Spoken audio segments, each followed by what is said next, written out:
Hello, everybody. I'm Meredith Porte, and welcome to Conversations with Friends. I have to first start by telling you that I was reading an article a couple of weeks ago, something like that, about well-being and about a term that I really didn't know much about called mattering, the importance of mattering in our lives.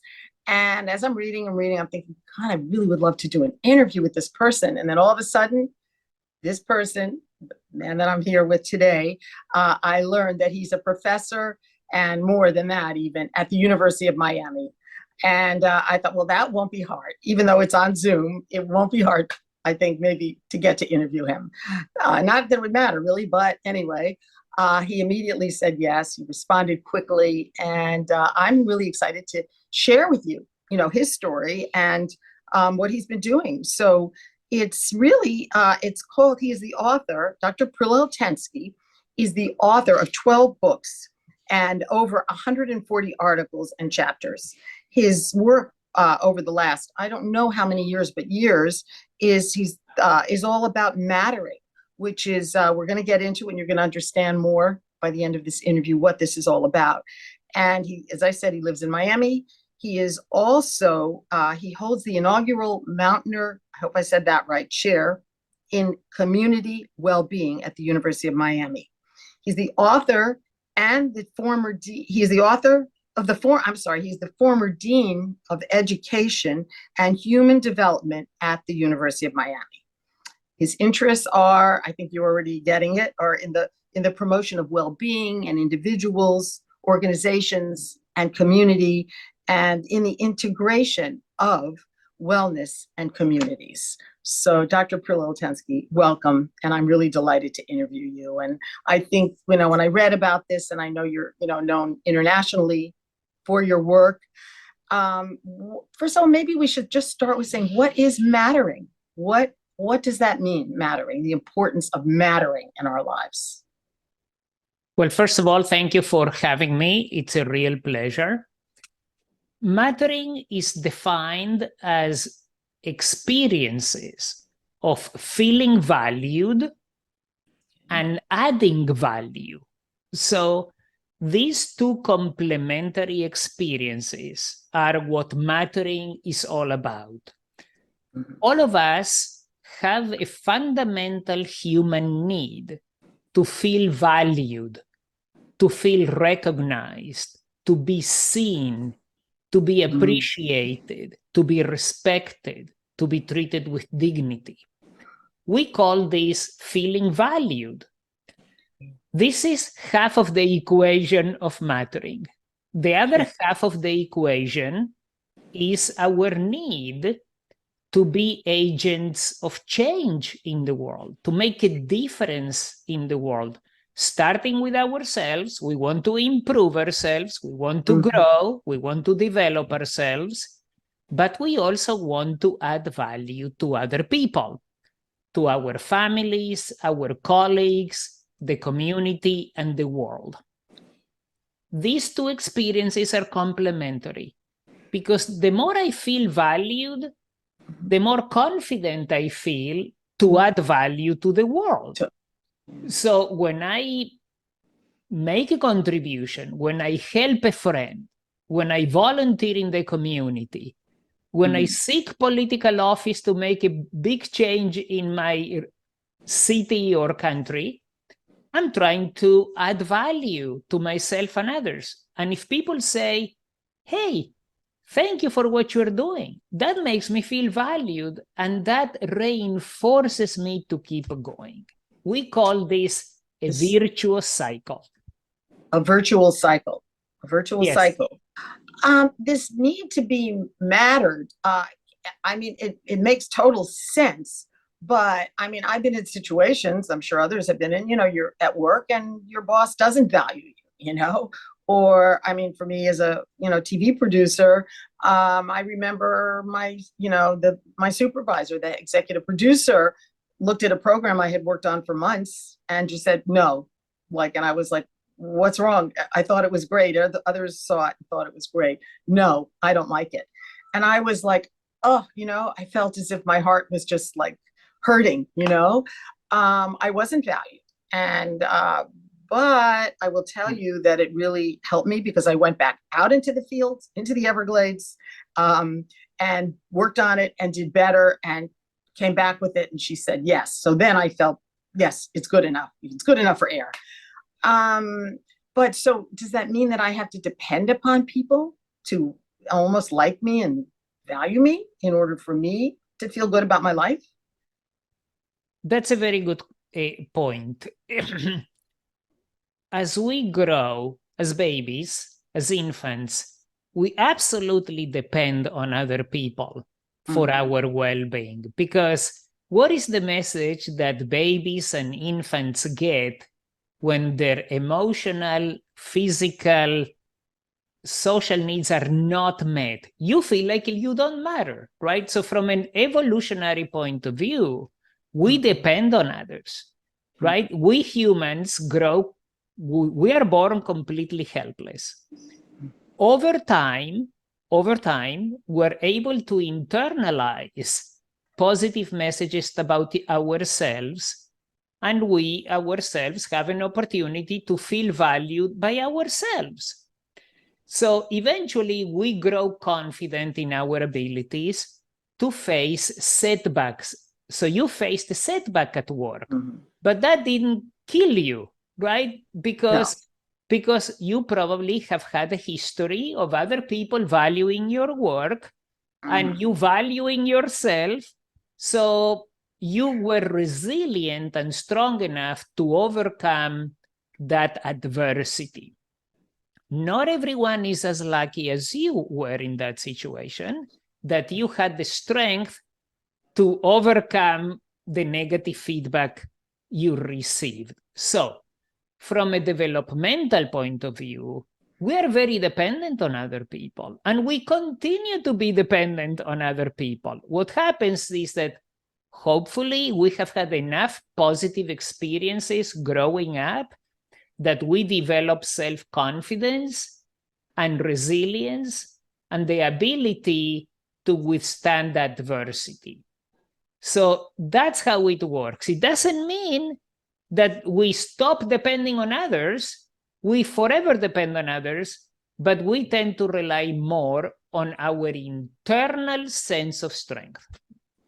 Now, if we're lucky enough to have had family that did support us, that did value us, right? And the more that I've, the older I've gotten, the more that I've seen how many people didn't have that. Many people did not grow up with families that were loving, or maybe there was, a father that left, never saw the kid, never saw this person again, or for years. Maybe there was fighting going on in the house. I mean, all kinds of things. And I was just wondering, does one have to undo any past suffering, or past hurts in order to get to the point that you're talking about, feeling mattered? Yes, I think it's important for people to acknowledge where the hurt comes from. And many people tend to internalize external problems. All the reasons you mentioned, a father who left and never came back, maybe neglectful family members, these are external problems, right? It's not our doing. You're a baby. You still haven't had a chance to do anything wrong in the world, right? But sometimes you are the subject of this injustice. Because when we don't get what we deserve from our families and our communities, it's an injustice.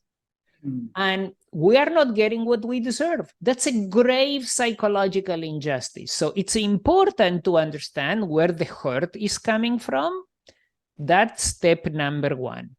And step number two is to add value to other people as we grow up. So hopefully we engage in reciprocal relationships, as opposed to staying just in the hurt and the pain and the regret and the anger. Yes, it's important to acknowledge where this is coming from. It's important to point the finger at the right source of the problem. It's not me. I was just a kid.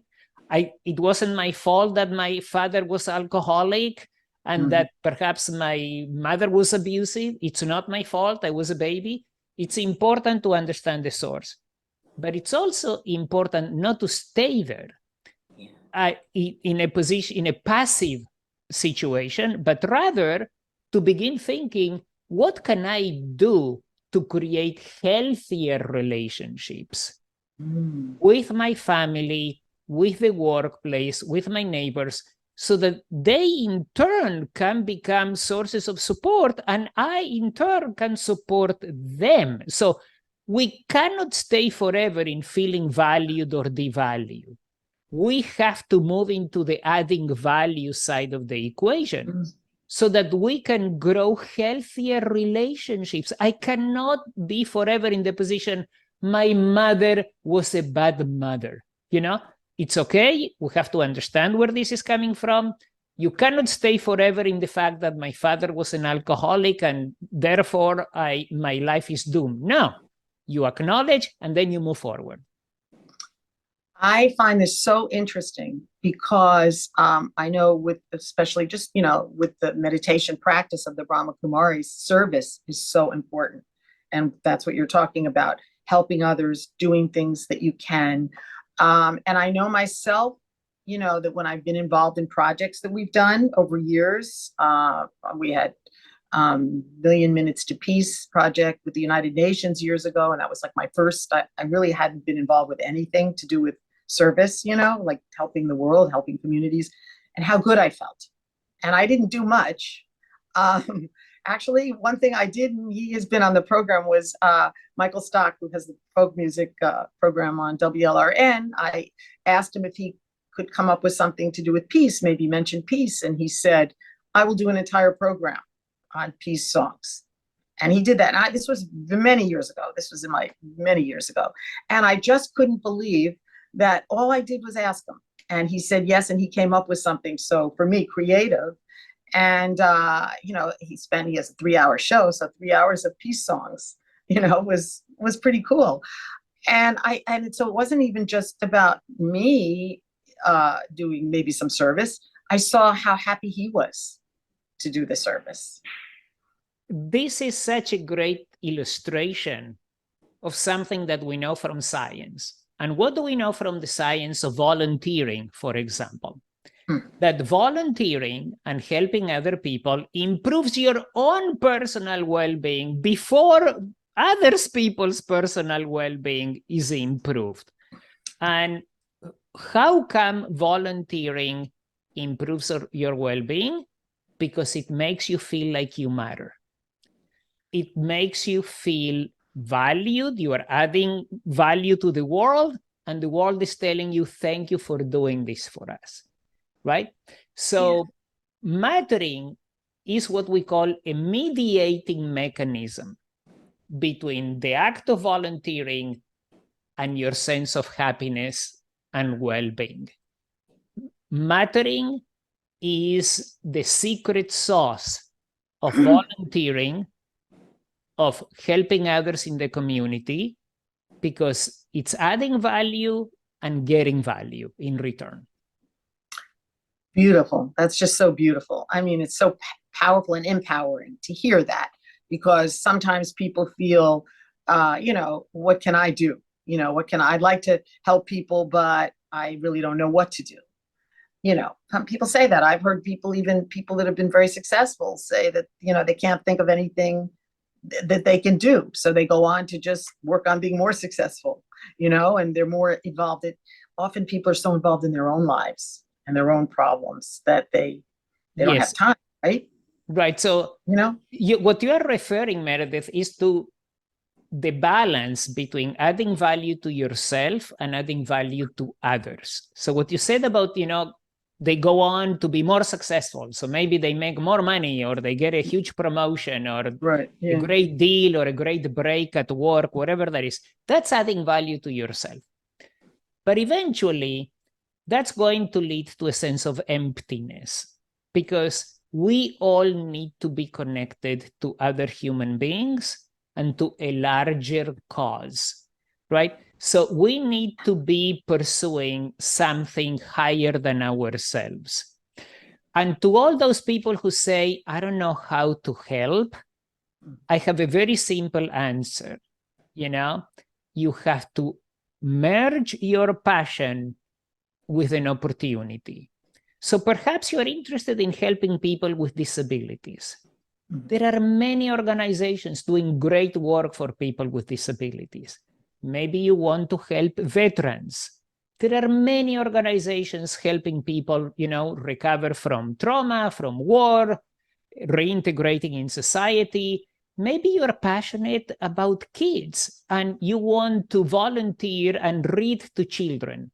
Or maybe you grew up as a single parent and you identify with single parents. There are great organizations doing that kind of work. Or maybe you want to become politically active. There are a million ways to be active. And my answer to those people who say, I don't know how, I'm going to say this. Perfect is the enemy of the good. Don't wait until something completely extraordinary that will revolutionize the world for the better comes along. Just start doing something small.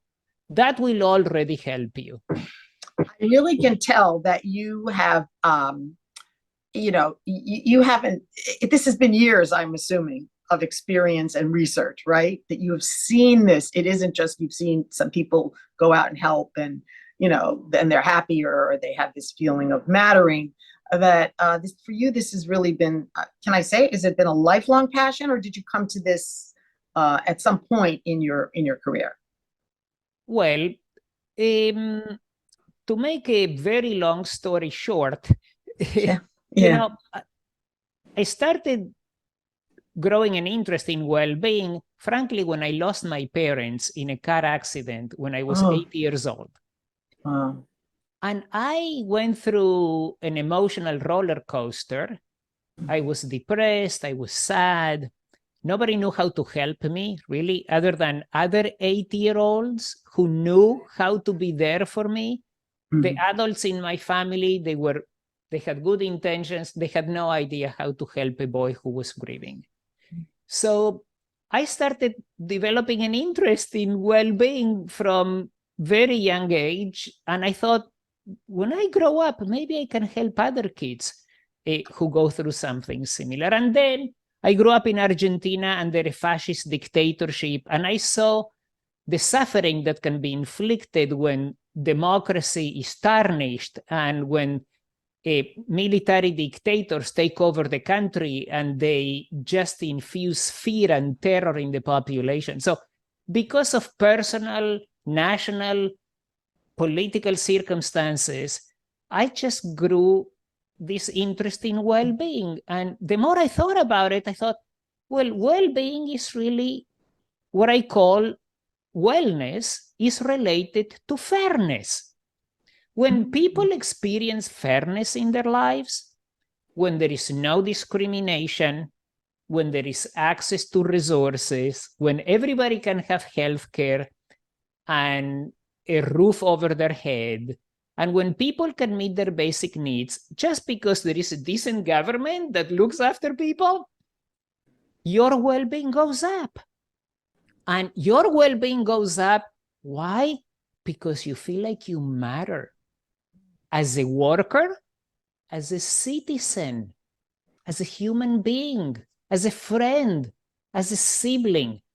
So the more there is wellness, that's usually because there is fairness. And the more there is fairness, the more there is worthiness. You feel like you're a worthy human being who is entitled to fair treatment by everybody around you. So powerful this is. Your words are just so powerful and empowering. And I'm wondering, when you've taught classes, I don't know if you teach now or, yes, I do. I think you do a lot.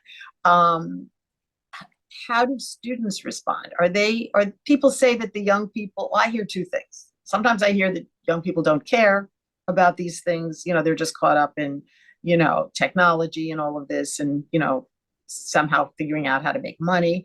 But then I also hear that they're much, and I see they're much more aware maybe than my generation. They want to help the environment. They want to go on Saturdays and get rid of, garbage on the beach. And, they seem to be a lot more oriented toward that. And also many more vegetarians. And I read that you are a vegetarian. So do you think that the young people, I mean, how do you feel? I mean, you're the expert when it comes to, hearing what they have to say and seeing what they do. So I have to say that young people are struggling, first of all. Young people are struggling because they are going to inherit a world that is a mess in many, many ways. They are inheriting a world that, from the point of view of climate change, is really becoming inhospitable to human beings. So they worry about climate change. They worry about social mobility. Social mobility in the US has decreased immensely over the last 3 decades. So has decreased to the point that we have really, we're towards the bottom of OECD countries. So young people are thinking, am I going to get a decent job? How am I going to pay student loans? On top of all these worries, there is this pressure that is based on social comparisons. Because they are engaging in social media so much, there is research documenting that the more time you spend on social media, the more depressed you become. And the more depressed you become, the more despondent you become. And the more concerned with your own well-being you become. And there isn't a lot of energy left sometimes for external causes. And how does this work? People are forever comparing themselves to others in social media who are more successful, more popular, more beautiful, more sexy, more attractive, wealthier, famous. And the result of your comparing yourself to these other people is like, I'm not good enough, I'm not smart enough, I'm not wealthy enough, I'm not popular enough, I'm doomed. So the first thing I want to say in response is young people are struggling a great deal. A lot of them, they are struggling with their own internal issues, but that doesn't stop many of them from wanting to change the world to become a better place. And that's the struggle, right? The struggle is, do I stay in my own cocoon, or do I want to heal myself as I heal other people? And you said the word empowerment before, which is really important. And if you think about the civil rights movement, after the passage of the Civil Rights Act, and the inspiring stories, not just of Martin Luther King, but also Nelson Mandela and Gandhi and many other peaceful transitions towards civil rights, the well-being of their population went up. Not because all of a sudden the US stopped discriminating against minorities, but because people felt empowered. And the more you take control over your destiny, the healthier you become. It's not just about helping your community, which is fantastic. This is what Martin Luther King did, and Mandela, and Gandhi, and Rosa Parks. But you are also helping yourself because you have a sense of control and mastery over your destiny. And few things can be as empowering as feeling in control of your destiny. So I think, as I listen to you, that we need, first of all, more role models. We need to see more of this rather than a lot of other stuff, that we do see, on social media. Someone was telling me, after they see what's going on in the Mideast, somebody who's worked in the arts for many years, well-known in the community, she's been crying for days, because of what's happening. And I mean, there's all these terrible things happening, but we have to try to if we can do something, that's really good. But I feel in a sense, we need to take our time, use our time in a much better way, a more worthwhile way, that we feel, like you say, valued, and that we feel, or we're giving value to others. So I'm thinking, do you feel personally that you, with the work that you're doing, that it is possible for us to really, people that understand all of this, to help create change in the world? Positive change, and change that really matters, matters, right? Yes. So I think it's possible. Mm-hmm. And I think it's an imperative. So people with privilege have an obligation to work towards positive change. So believe me, I've been crying too in the last few weeks. It's heavy stuff. Yeah. Yes. I think it's important to support others and to be supported in order to create a better vision for the future, because we don't have a choice, right? Because the alternative is to say, I give up and there is nothing I can do. This is not what Martin Luther King said. And this is not what Mandela said, right? And this is not what a lot of feminist leaders said, in light of so much adversity. So they kept going. And what I want to say is that if you surround yourself with people with whom you can cry and you can work together, that's the winning combination. We cannot ignore our own feelings. We cannot pretend that this isn't touching us. Yes, there is a time for crying and there is a time for building. And it's not one or the other. We have to do both. And I think the key is to surround yourself with peace-loving people who can see a way out. This is what the great leaders of the last century did, right? People were afraid that when Mandela was released from prison and after apartheid, there would be this great wave of violence against white people, and that never happened, right? Because Mandela had a vision and Martin Luther King had a vision, and they were able to achieve great social change. Of course, the work is not done and a lot needs to be improved, needless to say, but we cannot ignore and honor the work that has come before us. And I think it's really important what you said. We need to surround ourselves with people that have a vision like this at some level, because to be around people like that, you have hope and you feel strong. When you're around people that are just complaining every second about how terrible the world is and how they've been wronged and this happened and there's nothing to do but, sit around and play cards or something like that. I don't know how to play cards, so that's not one of my problems. But I think if we're around people with this vision and with this feeling of we got to all help, and I think it makes a big difference. And I think we can all, as a society, community, move forward. And you are, to me, one of the leaders, with the work that you're doing. And I did want to mention, I could talk with you all day. I did want to mention that you also believe in the power of humor, right? To help us along in our, with our problems in life. So maybe tell us about, is that your newest book? And the other book the last book on Mattering was, I wanted to acknowledge your wife who wrote the book with you, Aura, right?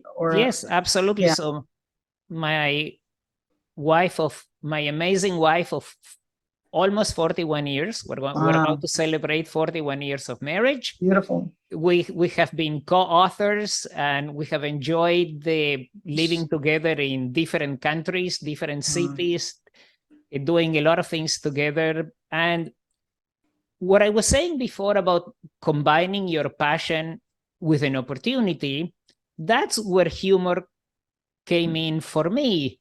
I started writing columns for Miami Today and the Miami Herald, and just humor columns about what I was observing in Miami. If you want to be a humor writer in Miami, it's easy. It's like cheating. You just go outside, you take a few notes, And, the world is very funny in Miami. So Miami, yeah, it's funny. So my wife and I wrote a trilogy. It's called The Laughing Guides, The Laughing Guide to Wellbeing, The Laughing Guide to Change, and The Laughing Guide to a Better Life, where we combine humor with science to promote well-being. So we introduce concepts like well-being and change through funny stories. And that was a project, a labor of love. We had a lot of fun doing it. So yes, I think that was something I never applied, but I won second place in a national humor competition. My editor at the Miami Today submitted a column that I've written. And so I figured, okay, well, maybe people do enjoy my humor. And I used it in combination with science.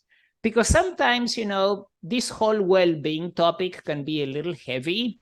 Yeah. So I thought, well, can we lighten it up? And that was my goal in writing the trilogy, The Laughing Guides. Well, it seems like everything you do is connected, with this main message of well-being and mattering. You matter and you can help others matter. I mean, I see that everything that you do, it's somehow leads to something else that can be of service to the world. So you are certainly, to me, one of those change agents. And I think that's what we need, more change agents in the world, and more people that say, yes, let me change too right now, and let me change my attitude about life, to a more positive, caring, mattering world, So thank you so much. I could talk with you all day, but I know you are busy. And I hope maybe we can do something together again, with either the Brahma Kumaris or the many organizations that we're involved with, including something called the Peace Studio, which I'd like to tell you about at some point because it's related, a national nonprofit. But I think you're definitely, on the right path to be able to to be able to help create change in the world. And if not now, when, right? Exactly. And if not me, who? I'm so moved by everything that you're saying. And I just thank you for saying yes to being on the program. And and I think that this is, and I think the fact that you're reaching young people, especially with your books, and not your books and your programs and your classes at is, I think we have to reach the young people, like you said, who can be depressed, can feel hopeless the way the world is. And so thank you. Thank you. Great to meet you. Thank you for the opportunity. It was a real pleasure. Thank you. And again, it's Dr. Prilleltensky, and he has many books, podcasts, interviews. You can find him definitely on the web, and everything about mattering and well-being. And if you can't find him on the web, well, I think that's the easiest way. He's there. So thank you. Thank you.